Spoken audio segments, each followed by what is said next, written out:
In a world cluttered with information, where truth is power, Lawin Weekly News stands apart. We delve deeper, uncover facts, and bring stories to light. From political showdowns and economic triumphs to the pulse of the street and the heart of the community. We capture the moments that define us, stories that challenge, inspire, and transform. Tune in live Sundays 8 a.m. Central Standard Time and Sundays 6 p.m. Central Standard Time. These are Lawin headlines for this week. Coffee prices surge in Texas as tariff pressures mount. Houston area schools see mental health boost with TCHATT expansion. Mayor Jones caves to council backlash over proposed policy changes. Over 8,000 illegal gambling platforms removed in CICC operation. Filipino Texans join first ever entrepreneurs bootcamp at PH Consulate. Japanese athlete gives up career to care for comatose brother. Cheska Centeno bags silver in 10-ball at World Games.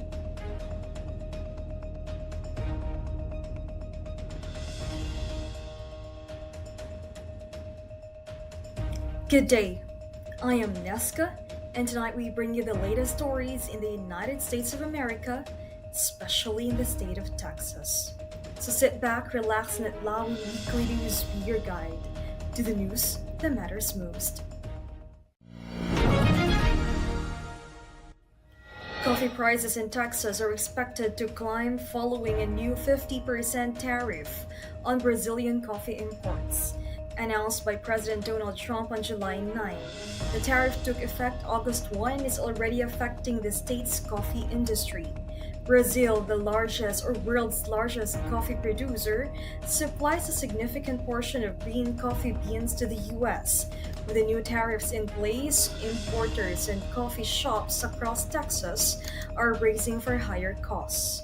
Many shops are already adjusting prices or seeking alternative suppliers from countries like Colombia or Vietnam. But experts warn that switching sources isn't quick. It may affect flavor profiles and supply chains. In March, ground coffee reached a record of $7.38 per pound. Additional tariffs on Brazilian goods like orange juice have raised concerns about broader food price increases. Analysts warn the $3 cup of coffee could soon hit $4 as businesses pass on costs to consumers.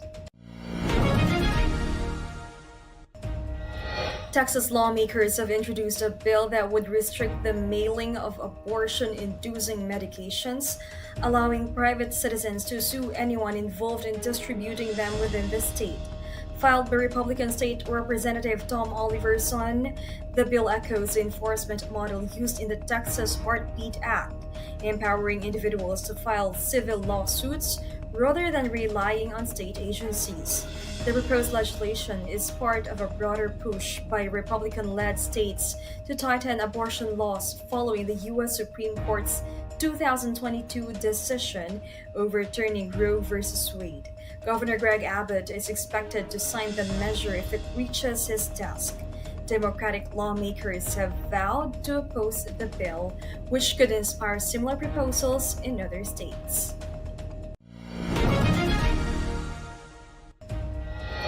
Texas is expanding access to mental health care for students in the Houston area through the Texas Child Health Access through Telemedicine or TCHAT program. Launched in 2019, the state-funded initiative connects students with licensed psychiatrists, psychologists, and therapists via telemedicine. The program offers mental health assessments, therapy sessions, and consultations for concerns like anxiety, depression, trauma, and peer issues, all at no cost to families. Kim Gushanas, a licensed psychologist and assistant professor at UTMB, says the goal is to work directly with schools to reach as many students as possible. With parental consent, any student in a participating district can access the service. The program also helps ease pressure on school counselors, many of whom are overwhelmed and lack mental health training. Currently, 155 school districts in Southeast Texas participate, covering over 1 million students. Harris County Judge Lina Hidalgo is urging commissioners to cut their precinct budgets to help address a projected $200 million budget shortfall.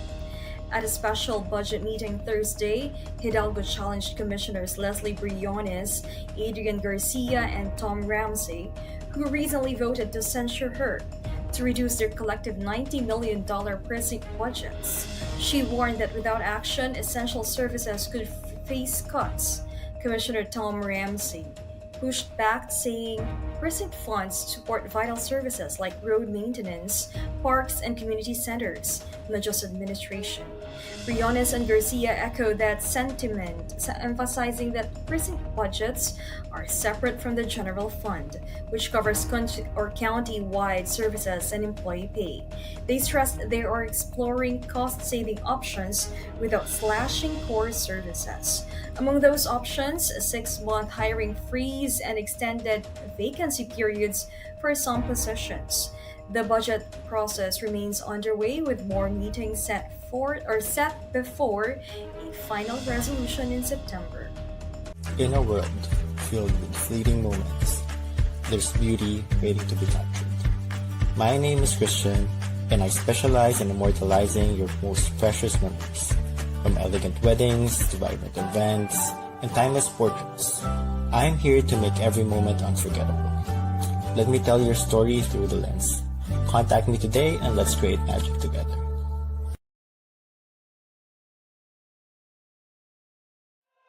Journey to self-discovery and mastery. Be bold, why not? Season 6 with MJ Concepcion every Monday 8 p.m. CST. Don't miss out. Where every conversation is welcome at the table. This is Pink Table Talk with Dr. Carly D. Every Wednesday 8 p.m. Central Standard Time. Rice, spice, and everything nice. Welcome to the Philippine food scene with Adobo Queen, Nancy Reyes Lumen of Commissary Kitchen. Every Thursday 8 p.m. CST, Friday 9 a.m. Philippine time.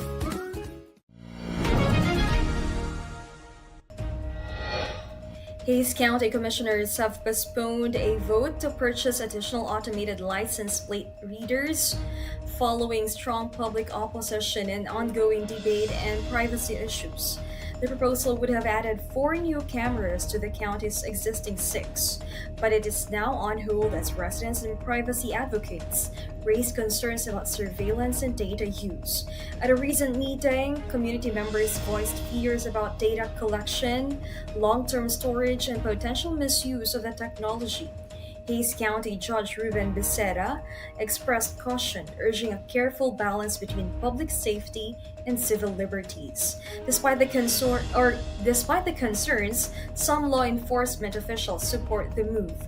Austin Police Chief Lisa Davis pointed to a recent fatal shooting in North Austin, saying that license plate readers might have helped identify a suspect more quickly. Dallas-based Match Group, the parent company of Match.com, OkCupid, and Tinder, has agreed to a $14 million settlement following the lawsuit from the Federal Trade Commission. The FTC accused a dating platform giant of using fake messages to pressure users into purchasing subscriptions. The agency also cited issues with the company's cancellation process, which it said made it unnecessarily difficult for users to opt out. As part of the settlement, Match Group must overhaul its advertising and billing practices. That includes ensuring all user communications come from verified, real profiles and implementing a clearer, more user-friendly way to cancel subscriptions. The $14 million payout will go toward refunding affected customers. The FTC will oversee the distribution of those funds and monitor Match Group's compliance moving forward.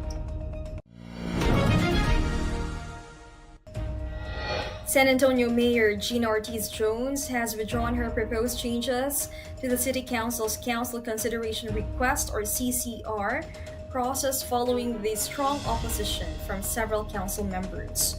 The reversal was announced in a memo Thursday evening, just one day after concerns were raised during a city meeting. The CCR process allows council members to formally request policy discussions at future meetings. Mayor Jones had proposed revisions aimed at improving efficiency, including a requirement for members to get city manager approval before submitting requests. Councilman Mark White, who led the opposition, argued that any changes should include public input and require a council vote. He emphasized transparency and procedural fairness. In her memo, Mayor Jones acknowledged the feedback and confirmed that no changes would move forward for now. A Department of Justice employee has been fired and now faces a felony assault charge after allegedly throwing a sandwich at a federal officer in Washington, D.C. Authorities say 37-year-old Sean Charles Dunn approached a group of Customs and Border Protection agents on 14th Street, made a verbal remark, and then threw a wrapped sandwich, hitting one officer in the chest. Dunn reportedly admitted to the act while being processed by police. The Department of Justice confirmed Dunn's termination, saying disrespect toward law enforcement will not be tolerated and that any assault on a federal officer carries serious consequences. Dunn is charged with one count of assaulting, resisting, or impeding a federal officer, a felony that carries a maximum sentence of up to 1 year in prison. He has appeared in court and was released on his own recognizance. The incident remains under investigation. Join us for a captivating new series where Lawin sits down with the trailblazers of the music and entertainment world. Discover the stories behind the faces and voices that shape our culture and community. We will bring you exclusive interviews with industry legends and rising stars. Behind the scenes insights and get a peek into the creative processes and personal journeys. Artists and performers and their upcoming shows and events. Stay tuned for more updates and sneak peeks. Follow us on social media and subscribe to our channel.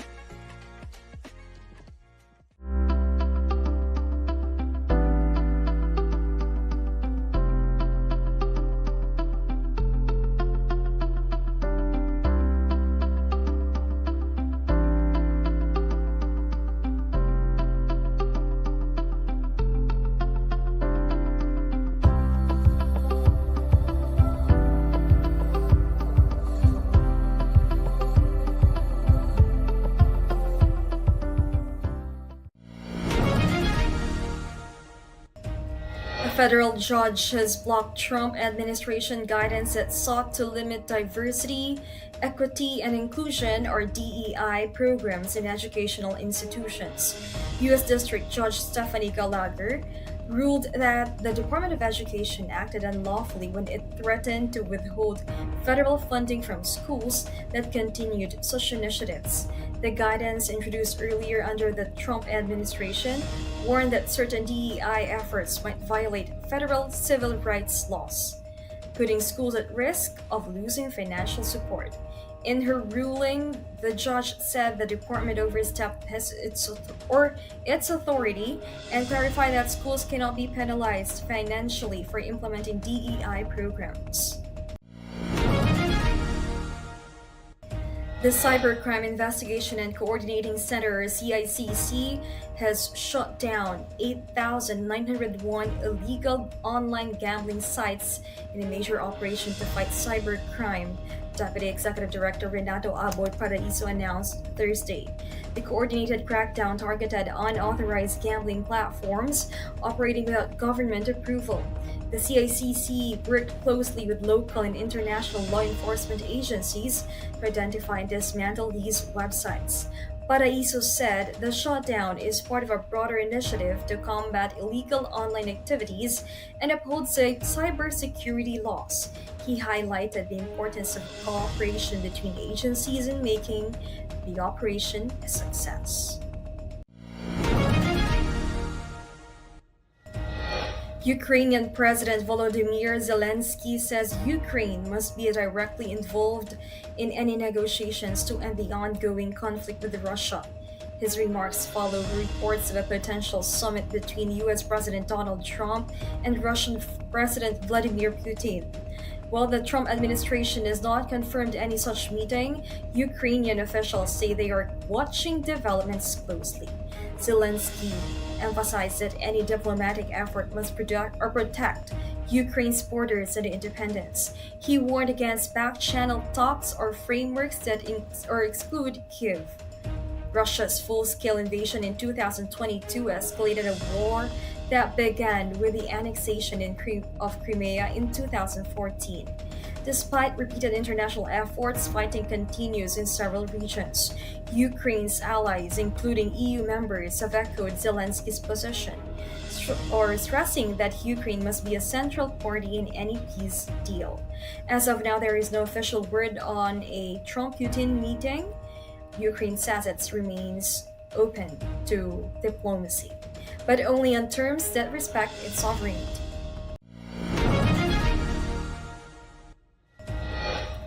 The Philippine Consulate General in Houston hosted the first Entrepreneurs Boot Camp organized through the Philippine American Chamber of Commerce Texas, or PACCTX, on August 9. Held at the consulate's premises, the event brought together Filipino and other small business owners from across Texas. It featured workshops on business operations and management, offering guidance on how to start, grow, or sustain small businesses. And Consulate General Gunther Salas opened the event by emphasizing the importance of micro, small, and medium enterprises, or MSMEs, in driving economic development. He reaffirmed the consulate's support for initiatives that strengthen ties between the Philippines and Texas. PACCTX State President Eileen Ligot-Dizon had a legal workshop covering essential steps for launching a business in Texas, such as business entity selection, contracts, and compliance with tax and employment laws. Manville City Council member Crystal Sarmiento delivered an inspiring keynote, encouraging entrepreneurs to have a clear vision, build strong networks, and maintain consistent follow-up in their professional relationships. Additional sessions included Business Insurance Essentials by Jordan Draper and Scott Winter of Greenway Insurance, and Business Immigration Guidance from attorney Gary Ilagan of Fong Ilagan LLP. The event also featured a hands-on pitch activity, your idea in 60 seconds, and a panel discussion with Filipino entrepreneurs who shared real-world insights, challenges, and practical strategies for success. Organizers announced plans to hold the Entrepreneurs Boot Camp twice a year to provide continued training and networking for small business owners throughout Texas.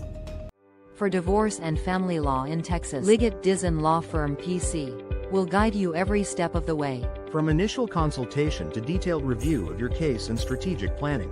We'll sit with you during negotiations or mediations, and represent you in court. Whether it is a family law, estate planning, or immigration, we will be there to guide through the final steps. So, leave your legal matters behind you and embrace your future. You can contact Ligot-Dizon Law Firm PC at 346-5454-346 or visit dizonlawfirm.com. Former WBC strawweight champion Yudai Shigeoka has announced his retirement from professional boxing to focus on caring for his younger brother, Kenjiro Shigeoka, who has been in coma since May. Kenjiro collapsed after a match in Osaka and underwent emergency brain surgery. Since then, he was remained unconscious. Yudai said his decision to step away from boxing is driven by his commitment to be by his brother's side during this difficult time. Yudai's retirement comes amid growing concern within Japan's boxing community following the recent deaths of two fighters. These tragedies have sparked renewed calls for improved athlete safety and medical protocols in the sport. In response, the Japan Boxing Commission and related organizations are reviewing safety measures to better protect boxers. Filipino Q artist Chezka Centeno took home the silver medal in the women's 10-ball event at the 2025 World Games on Friday, after a nail-biting 6-7 loss to China's Yuan. The match saw Centeno bounce back from an early 0-3 deficit to force a deciding break. In the final frame, a crucial scratch during a safety play gave Yuan the chance to clinch the victory and the gold medal for China. Centeno's silver medal adds to her impressive international career and highlights her continued excellence on the world stage. She represented the Philippines at this global multi-sport event, which features top athletes from non-Olympic sports, including Q sports. Yuan's win capped off a strong showing for China, while Centeno's runner-up finish reaffirmed her status as one of the leading players in international billiards. Hulu has released the official trailer for Swiped, its upcoming original series about the creation of the dating app Bumble. The series stars Lily James as Whitney Wolford, the tech entrepreneur who founded Bumble in 2014. Swiped is set to premiere in the US on September 19th this year. The drama traces Wolford's journey in launching a female-first dating platform and her efforts to shift the power dynamics of online dating. It explores her rise in the tech world, the gender challenges she faced in Silicon Valley, and the personal and professional struggles behind building a startup. Joining James in the cast are Dan Stevens and Mayala Herald in key supporting roles. Swipe will stream on Hulu in the US and on Disney Plus in select international markets. It's part of Hulu's 2025 original programming lineup focused on entrepreneurship, innovation, and modern cultural shifts. Longtime couple Shira Diaz and Ieda Guzman are officially married. The pair tied the knot on August 14th in a church ceremony held in Silang, Cavite, marking a new chapter in their 12-year relationship. The intimate event was attended by family, close friends, and colleagues from the entertainment industry, including Diaz's co-host from the morning show Unang Hirit. Leading up to the big day, Diaz shared her excitement on social media, calling it one of the most meaningful moments of her life. On a recent episode of Unang Hirit, Diaz opened up about her joy and anticipation, saying she couldn't wait to start married life with Guzman, whom she has been with since 2013. The couple's enduring relationship has been followed closely by fans over the years. As we brace ourselves for the upcoming weather changes, let's dive into what you can expect day by day. Whether you are planning outdoor activities or just preparing for the week, we've got you covered with the most accurate forecast. Stay tuned with us as we take a closer look at the weather patterns that will impact our region.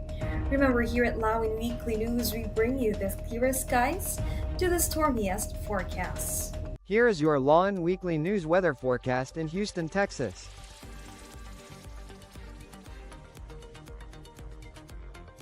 On August 17th, Sunday, the high will reach 100 degrees Fahrenheit with a low of 79 degrees Fahrenheit. Expect mostly sunny and scorching conditions, with isolated afternoon thunderstorms. Be mindful of dehydration and heat stroke risks. On August 18th, Monday, it'll be another sweltering day with a high of 100 degrees Fahrenheit and a low near 79 degrees Fahrenheit. Sunny to partly cloudy skies, with scattered afternoon thunderstorms and continued heat concerns.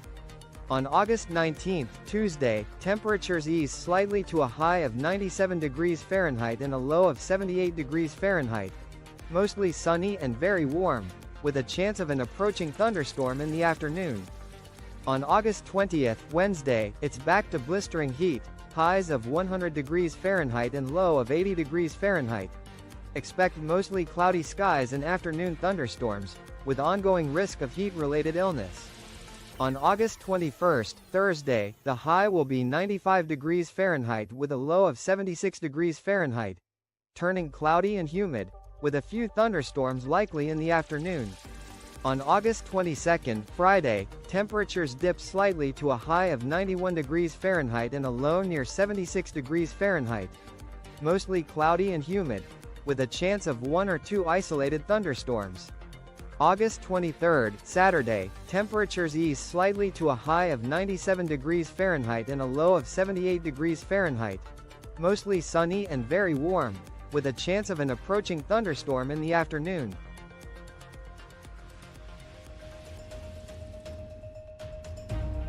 So those were the latest stories in Texas this week. I am Nesca Santina from Lawin Media Network. Have a great day. Lawin Weekly News. Tune in live Sundays 8 a.m. Central Standard Time and Sundays 6 p.m. Central Standard Time. Lawin Weekly News.